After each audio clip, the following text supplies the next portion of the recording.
ಎಳ್ನೀರಾಕು, ದೀಪ ಹಚ್ಚು, ಉರಿಯುತ್ತೆ ಅಂತ ಹೇಳ್ತಾರೆ ಆ ಹುಡುಗಿಗೆ. ನೀರು ಹಾಕ್ಬಿಟ್ಟು ಹಚ್ಚೋದು ಉರಿಯುತ್ತೆ, ಎಳ್ನೀರು ಹಾಕಿ ಹಚ್ಚಿದ್ರು ಉರಿಯುತ್ತೆ. ಅವ್ರದ್ದು ಒಂದು ಪವಾಡ, ಅವ್ರು ಹೇಳ್ದಂಗೆ ಆಗ್ಬಿಡುತ್ತೆ. ಗೋಧಿ ದಾನ ಧರ್ಮ ಮಾಡೋಕ್ಕೆ ಹೋಗ್ತಾರೆ. ಇವ್ರು ಧರ್ಮ ಮಾಡೋಕ್ಕೆ ಹೋಗೋ ಜಾಗದಲ್ಲೆಲ್ಲ ಗೋಧಿ ಹಾಕ್ತಾರಲ್ಲ, ತಗೊಂಡು ತಂದು ತಾವೇ ಬೀಸ್ತಾರೆ.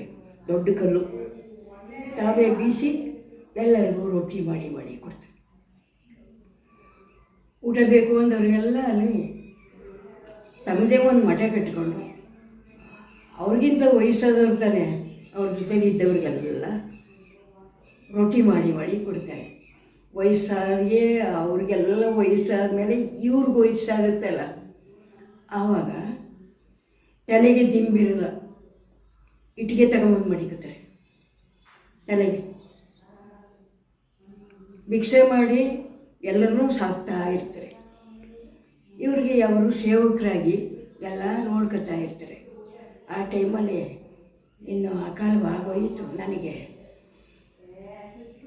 ನೀವೆಲ್ಲ ಚೆನ್ನಾಗಿರಿ ಅಂತ ಹೇಳ್ಬಿಟ್ಟು ಇಟ್ಟಿಗೆ ಬಂದು ತಲೆಗೆ ಹಾಕುತ್ತಾರೆ. ತಲೆ ಇಟ್ಟಿಗೆಗೆ ದಿಂಬರಂತೆ ಹಾಕ್ತಾರೆ. ಈ ಇಟ್ಟಿಗೆ ಯಾವತ್ತು ಒಡೆದೋಗುತ್ತೆ ಆವಾಗ ನನ್ನ ಪ್ರಾಣ ಹೋಗುತ್ತೆ ತಿಳ್ಕೊಳ್ಳಿ ಅಂತ ಶಿಷ್ಯರಿಗೆಲ್ಲ ಹೇಳ್ಬಿಟ್ಟು ಮಲಗಿರ್ತಾರೆ. ಅನ್ನ ಆಹಾರ ಬಿಟ್ಬಿಡ್ತಾರೆ. ಆವಾಗ ಸುಸ್ತಾಯ್ತದೆ.